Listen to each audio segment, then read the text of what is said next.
Ötən həftə ölkə ərazisində müşahidə olunan güclü yağışlar selə, su basmalara səbəb oldu.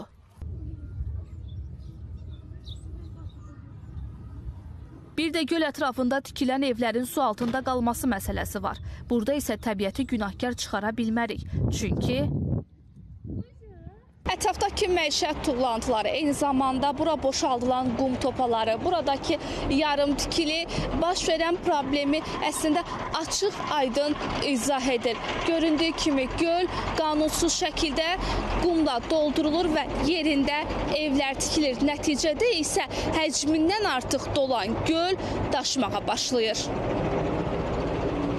Bələdiyyə bizə sənəd verir və onun üstündə yazıb ki, istənilən, yəni istəyirsən obyektiv, istəyirsən elektrik, yəni mülk tikməyə icazə verir.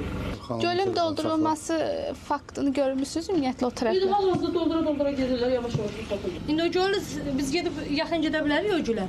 Heç bir addım da ata bilmərik ora. O indi dolduracaqlar, satacaqlar. Faktı satır da, faktı satır. Doldurur, bax demək sal, ödü doldurur, satır, doldurur. Görmədin mi, fundamentlər gedir. Ora kim gətirdi doldurar? Sən, mən gedib oranı dolduramıq. Doldurur, sən məndə alırıq. Satır, biz də alırıq. Hə. Çəkiliş apardığımız Digah göl ətrafında da qızğın iş gedir.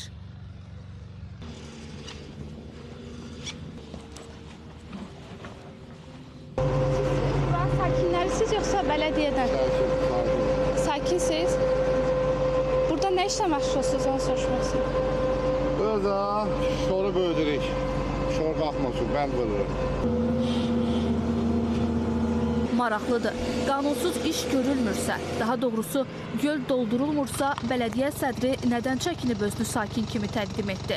Təzadlarla bələdiyyəyə üz tutduq. O daşqından əlaqədar bu dəqiqə bizim bələdiyyənin sədri gölün qırağında bənd qururlar. Oradadırlar, onu indi oradan ayırmaq vallahi nə deyim.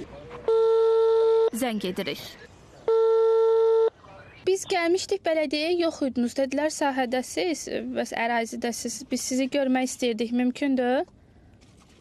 Mən burada yoxam, sədərə edəyəm, gəl axşam üstü gələcəyəm. Pompalam xarab olub, onu çəkdirəm. Yolumuzu bu dəfə Lökbatan gölündən salırıq. Burada da eyni mənzərə hökm sürür. Sakinlər iddia edir ki, burada nəinki torpağı, hətta gölü satın almaq mümkündür.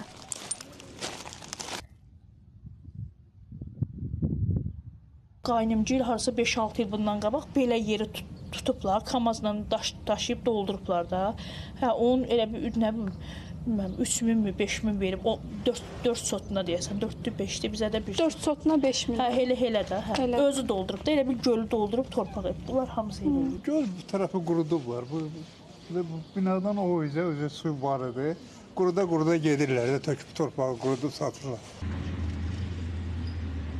Yeni təyin olunmuşam, problemdən xəbərim yoxdur. Hər şey bizdən əvvəl olub. Bu Lökbatan Bələdiyyəsinin verdiyi cavabdır. Qaradağ rayon icra hakimiyyətinin yerli nümayəndəsi isə qanunsuzluğun qarşısının alındığını dedi. O evlərin əksəriyyəti 90-cı illərin sonlarında tikilən evlərdir. O Bakı rayon icra hakimiyyətinin verdiyi sərəncam əsasında tikilib, sonradan sənədləşdiriblər. Gölə son zamanlarda orada heç bir tikintidən söhbət gedə bilməz. Cəhdlər olunur insanlar tərəfindən, amma bunun qarşısı qətiyyətlə alınır və bundan sonra da alınacaqdır. Evlərin gölə yaxın görsənməyinin səbəbi gölün səviyyəsinin qalxmağıdır. Gölün səviyyəsi qalxıb yaxınlaşıb evlərə tərəf, ona görə evlər gölün yaxınlığında görsənir. Görünən odur ki, alan razı, satan razı.